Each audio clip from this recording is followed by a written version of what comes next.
Bloody water's down.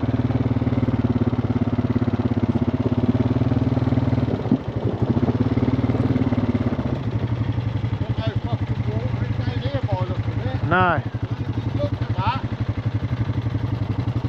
Go on! Go on!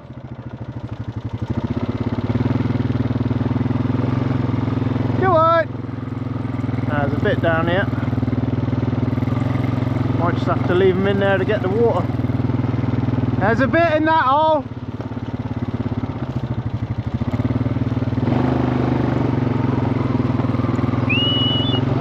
Good! Go on! Go on, girls! Go on, girls!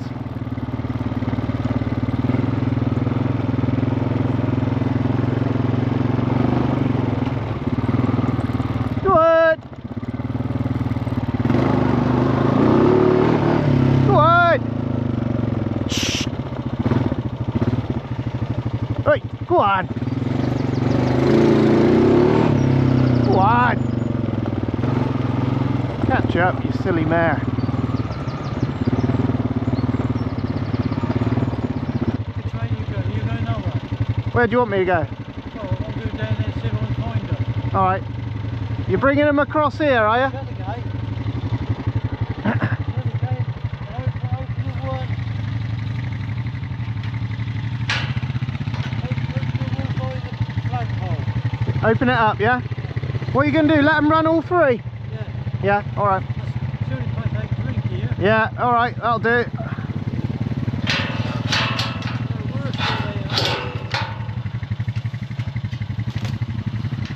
Alright.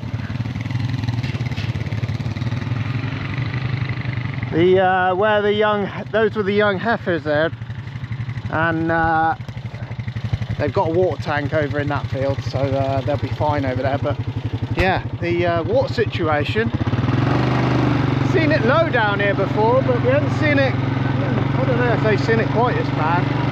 But there's one hole in this field that they can drink out of, and it's nice, you know, it's good water they can drink out of. But just have a little look here. There's one hole there, they can get in there.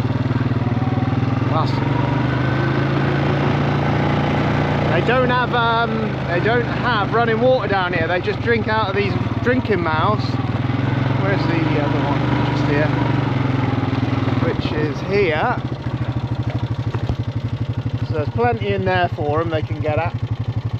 What they tend to do though, we rail it back so they can't walk up the river, but when it gets so bad, you know, this water's usually out round here, but when it gets so bad, they bust the rails down trying to get the water out, and then they can walk up and down the river freely. Then they can join the others in the other group. So we don't want that. So we're just trying to, the young heifers got 2 good water tanks with a main supply, so they'll be fine there. And we're going to bring the others across because they ain't got no water across from where they are, so at least they'll have this drinking mouth here to have. Yeah, well, you can see by the grass, this grass should be up round the top of the quad bike, struggling to get through, and there's just no grass. It's unbelievable. This last week it's gone back something crazy. Anyway, there is supposed to be some moisture around this weekend, but it's not going to be a lot. It's all going up north, and we need it down here really. Yeah, I think farmers sending Keithy out mowing again. Next week looks like it's going to be hot again. Anyway, what's he doing here? Farmer's left his helmet down here, which I'm sure the cows will immediately find. Anyway, the cows are going to run all 3 fields. We'll get Davo down here topping this lot off. Just the top of the grass, not the, don't want to take the thick and the main of the green, but we'll have him down here topping this off because we'll have bad eyes. We've got a couple of bad eyes in a couple of other groups we've got to go and look at in the next couple of days. They've been in there, busted rails down there, so we've got some more work there. This here in the middle there, you wouldn't be able to drive your, last year we couldn't drive our motorbike into the middle of there. This time we could drive across that as if it weren't there. Paints a picture for you. It's pretty bad. Yeah, I don't know if we'll ever see this again, or it'll be one of those times we all remember or something like that. I think this is going to be one of them times we all remember. Anyway, just checking all the gates. Farmers up here already. Beautiful morning. Thursday, the 3rd of July. Over this last week, oh man, it's just unbelievable. We're, it's back into another drought time again. It's been a bit of a drought since February for us. We've had a few showers literally since that time. It's been unbelievable. We've done a bit of haymaking. We've got hardly any hay to show for it. We're going up to Alistair's, where there's a couple of fields here that are limited by time. So there's a load of fields of ours that are in schemes, and you can't cut them till the 1st of July. So anyway, Keith has been out and cut a few fields. He's gone out mowing today. Meadow hay is just, it's unbelievable. It's so thin on the ground compared to last year. Got to be 65 to 70% down, easily, I would have thought. We have got some bales in the shed. It's been hard work. When it's so thin on the ground, you've got such a small row, the balers are having to go like crazy, try and get the material in the chamber to make a bale.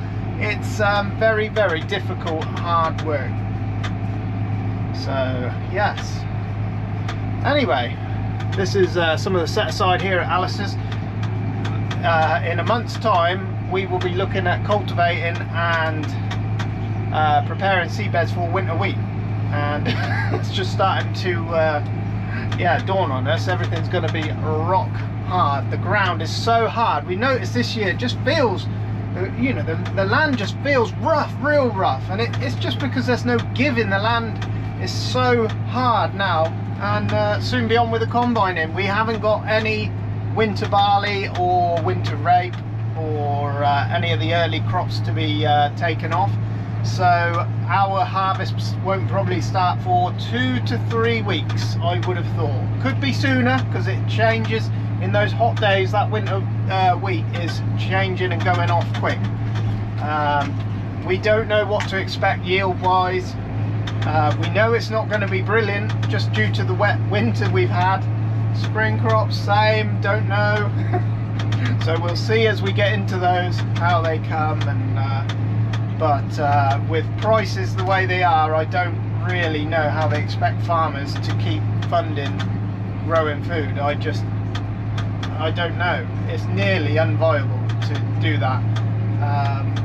Yeah, interesting times. If we didn't have the cows and you didn't need the straw, you would seriously be just wondering whether to do any crops at all. It's terrible news in this country at the moment. Yeah, this morning we had to go move some cows. Linda and Daisy got cleared up the other night with that block of land. Weren't even worth showing, weren't even worth filming. It's terrible. Anyway, it was rough land.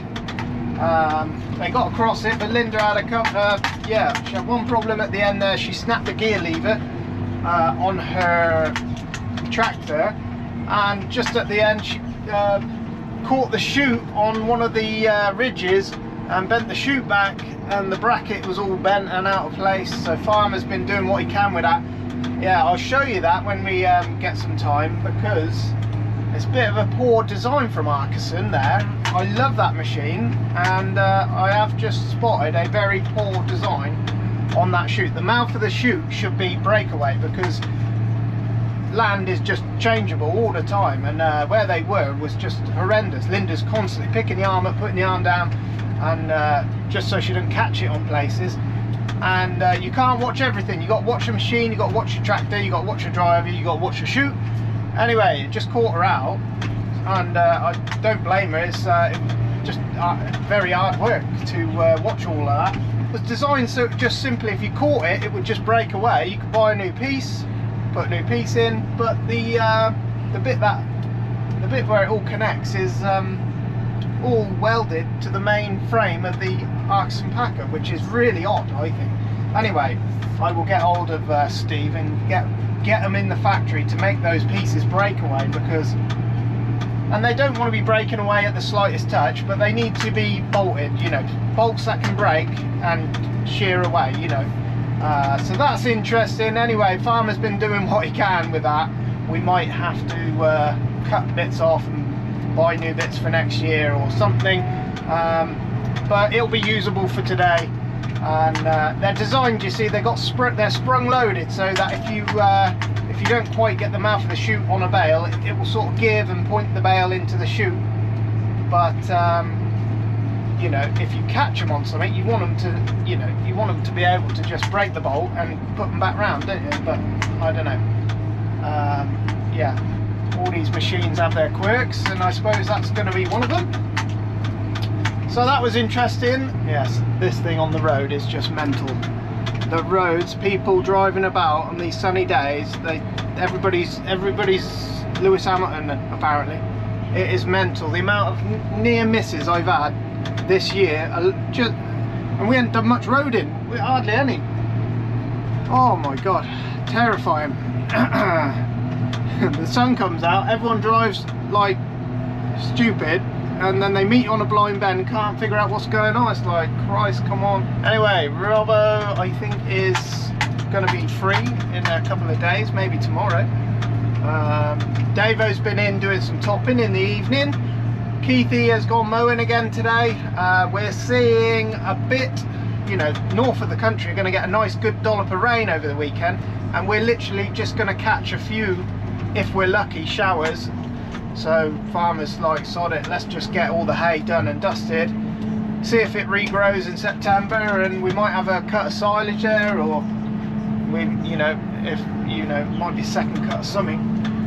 Because the crops are thin, it hasn't really warranted Cole come in with his baler, but just because they're done in a couple of hours with 2 balers, and it's just mad.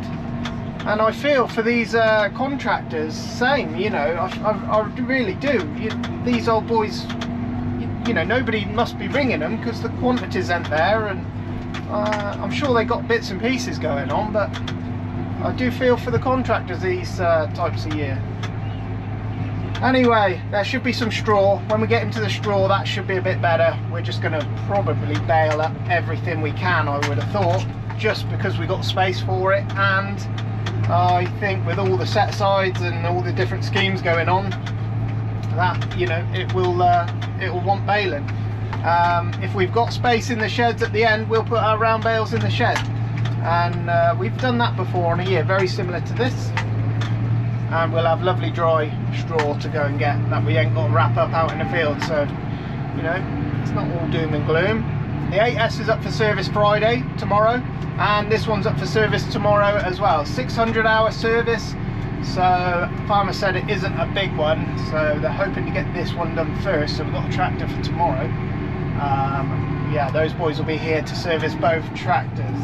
This is our next hayfield. Some lovely, lovely stuff in there, and it's fit. I just felt it. You could bale it right now, but we always fluff it up just to get the heat in it, get the air in it. But as we approach this field, look at my computer screen. See, we drew a boundary the other day. We press OK, that's our field, and then we want a line, so we press the folder, we choose our line. Our line is this one. Let's go here, and there we go. You've got a guidance line already set up. I haven't got to do anything. Literally 2 times around the field, and then my guidance. I haven't got to put an A and B every time. That's what I mean. I love that. I'm going to drill all my fields out. I'm going to mark all my fields. Yeah, every time I come to drill them, they're always going to be the same. Yeah, I haven't got to keep doing it over and over. The line may shift a tiny bit, but it's so simple to reset the line. You literally put the line where you want it and then go again. So yeah, this tractor is very, very cool. Super impressed with it. We've had it 2.5 weeks. I could not be happier even if I was spending my own money, this is the one I'd buy. Exactly how it is. It is such a nice thing to drive. Anyway, we'll unfold the tether and get started. I'll try and get you some footage of the balers going on, but you know, this is a good crop from what we've seen. That's our good crop this year.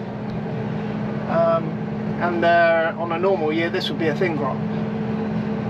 I love this little thing here, where you just rest your, when you're operating these, you just put your hand here, and it's just so nice to use.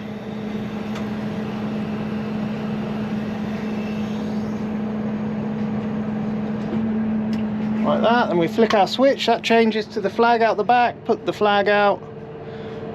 That just pulls everything into a nice, just pulls the edges in, so Uncle Franklin can rake it in. He'll be here soon, so we need to get on. So yeah, we're just fluffing it up today, so we will set our revs at 450 on the dash. Somewhere there. Hit our A button.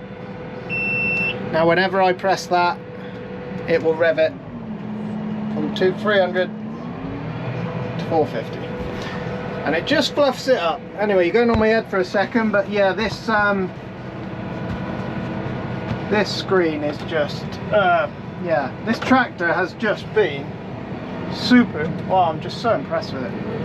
So here's tether. You can, once you've done twice round, you can sort of turn on what you've already ted, if you know what I mean. So we're just about to fill in from there, and I'll just show you how we set our first line up. It might be that it was set pretty good, which it is. It's just fell on where we were the other day. But to reset your line, you literally plonk your tractor wherever and just press the middle button there, and it will. It's perfect there. That is very similar to how I had it set the other day. But sometimes it will shift just a little bit here and there, so you literally just plonk your tractor wherever you want. Just going to whip this round. And whenever you press that middle button, it will reset your line. So if we're over there, we press it, it will reset the line over there. So very simple. You can shift as well, these arrows, if you want to shift the tractor over a little bit as you drive, you know, you can shift the line just by tapping those buttons.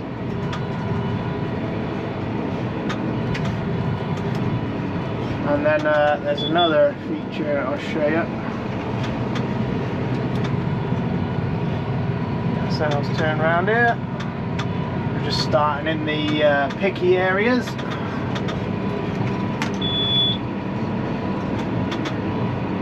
But if you press and hold the middle button here,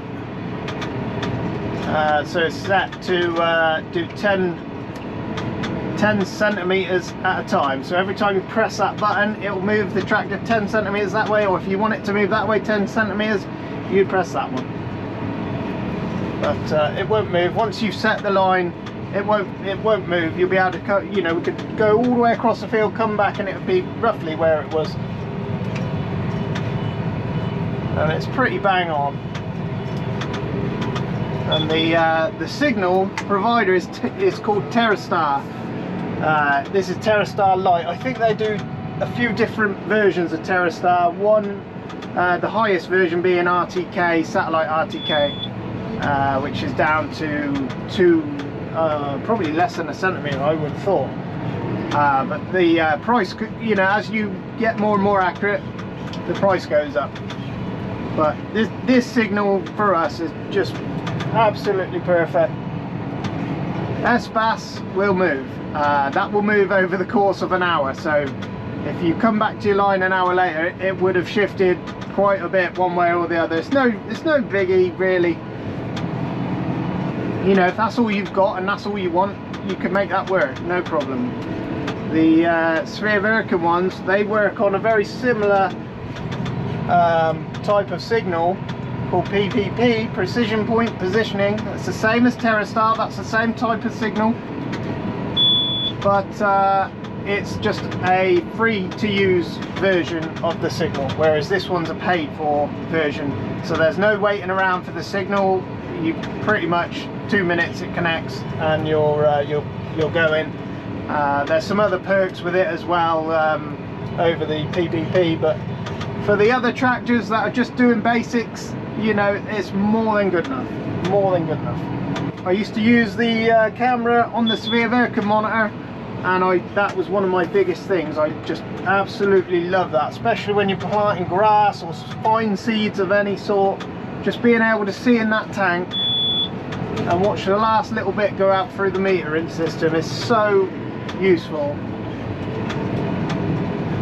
Anyway, tether is set absolutely perfect.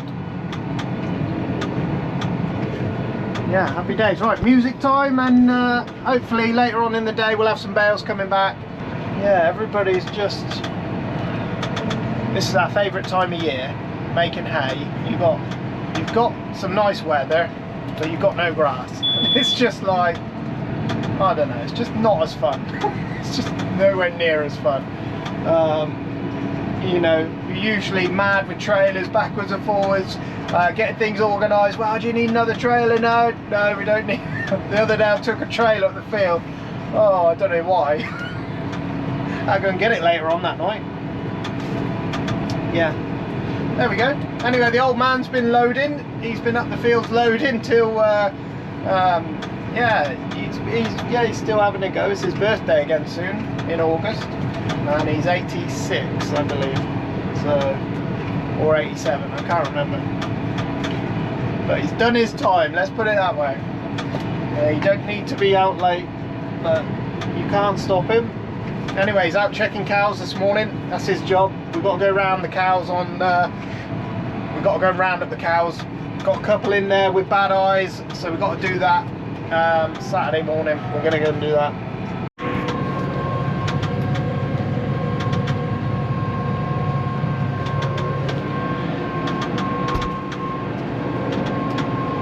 Oh, this little paddock couldn't be more than 3 acres. It's the only place so far we've seen with any grass in it. And this would be a normal crop.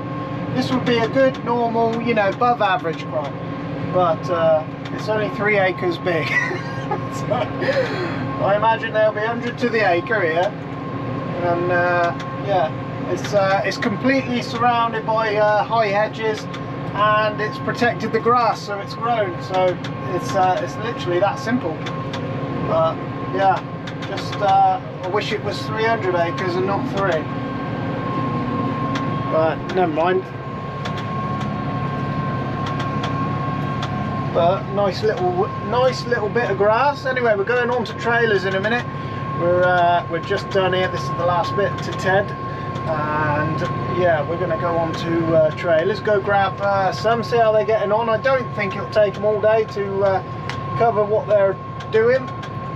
It would if the crop was there, but the crop ain't there, so it won't take them long to get it cleaned up. Anyway, they'll come to these fields tomorrow. Not massive acres here either, but it'll be another little bit added on. So yeah, just yes, hay is in short supply this year.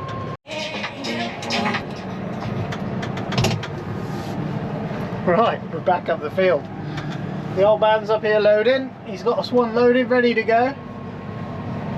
I was hoping for more up in this field, but I don't know. What is that going to be? There's 400 on that trailer, 430, something like that. 500, 550 maybe for this field. Oh my goodness. One more trailer, we'll clear this lot. There's the guys. Cole's down there, Daisy's down there. We got to sling some straps on this trailer. We'll take it home, get the old man another one, so he's not waiting for so long. They're almost done down there. That is 3:30. Yeah, they're good doing. Oh my god, look at the space between the bales. Lovely hay, perfect, beautiful, absolutely perfect, but just not a lot of it. That's what it is. There we go. Yeah, and this is one of the better. This is one of the better fields. So there we go. First trailer load on there. Looks like some nice stuff. Just lifting this. I wish they would have. The only thing missing off this tractor is the 8S handle to release the hitch.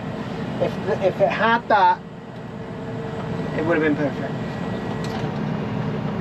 I don't know why they didn't have that. I wonder why they didn't put that on, because that was the 8S was released before the 7th. So, but I imagine they've got a reason. And, I bet it's on the next version that comes, because that is really nice on that 8S. There we go. We're loaded up. The old man's just loading the last few out of this field. Got one more field to go to. We're going to lug this one home. 490 on there. So, good load. I didn't bring the air trailers just because if anyone else shows up for them, they can't bring them home. So, anyway, there's not a massive amount of bales here. Yeah, 2,000 at the very most, Daisy said. So I think it's more close. I think we'll be close to about 1,800 all told. And they got a little bit going to tomorrow. Then some weather coming through. We've got some bales to pick up here and there. We've got some bad eyes to treat in the cows. We've got a bit of a gravelled dirt ramp that we have to go up. So we. On this joystick, I program these two buttons here. You can make them do various different things. You can choose what you want them to do, but I have them. I have one on my four-wheel drive, and there's the old man that picked up. He's going to drag that down to the next field and load it. Anyway, four-wheel drive goes in up the gravel ramp.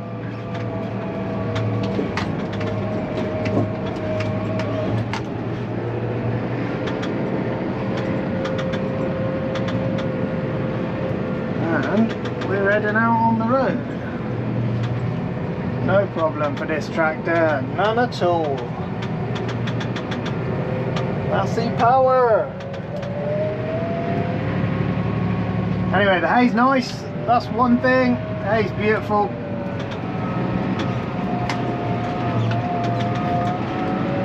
Alistair's winter wheat is just over the horizon here, over the bridge. Busy on the motorway. Getting towards rush hour. The winter wheat, can't wait to get into this, see what that does. Fingers crossed, it's a bit better than the hay. Anyway, right, that's going to do it for now. We're going to get these loads home. It's the, well, nearly the end of the day. Anyway, he's in here. Linda said she lost her gears the other day, so yeah, that's the gear cable. Comes out of the floor, connects to the gear lever here. She can get third and fourth apparently, but not first and second. And obviously you're in the slow gears when you're packing, so Farmer's had it all apart. Anyway, dragged it all down. New one coming tomorrow. They'll get that back on, get that going. Linda finished packing early. She said about 1,800 bales, just under 1,700 and something. Anyway, she caught her chute the other day. Bit of a design flaw, I feel.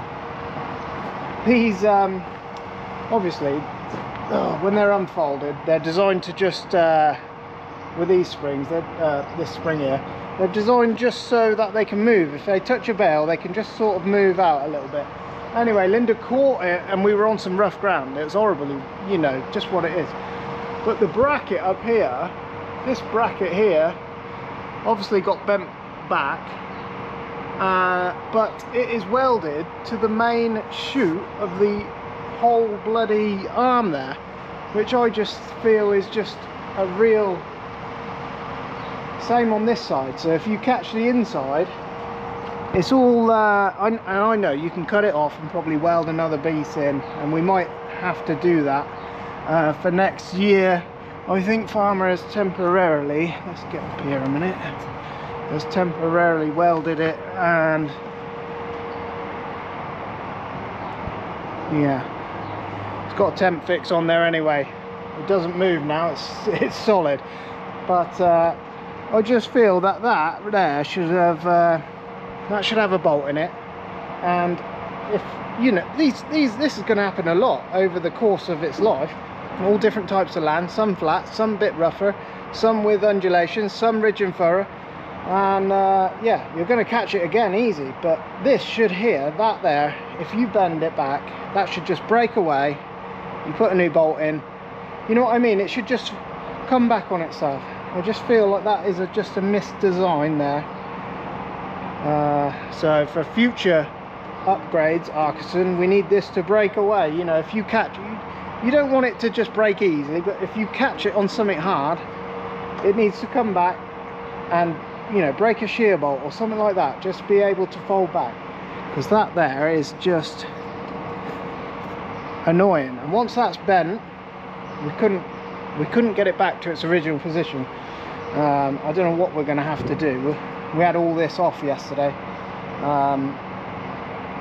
Yeah, farmer's got it to a point where Linda can use it reliably, but yes, it's not how it was, well, a few nights ago.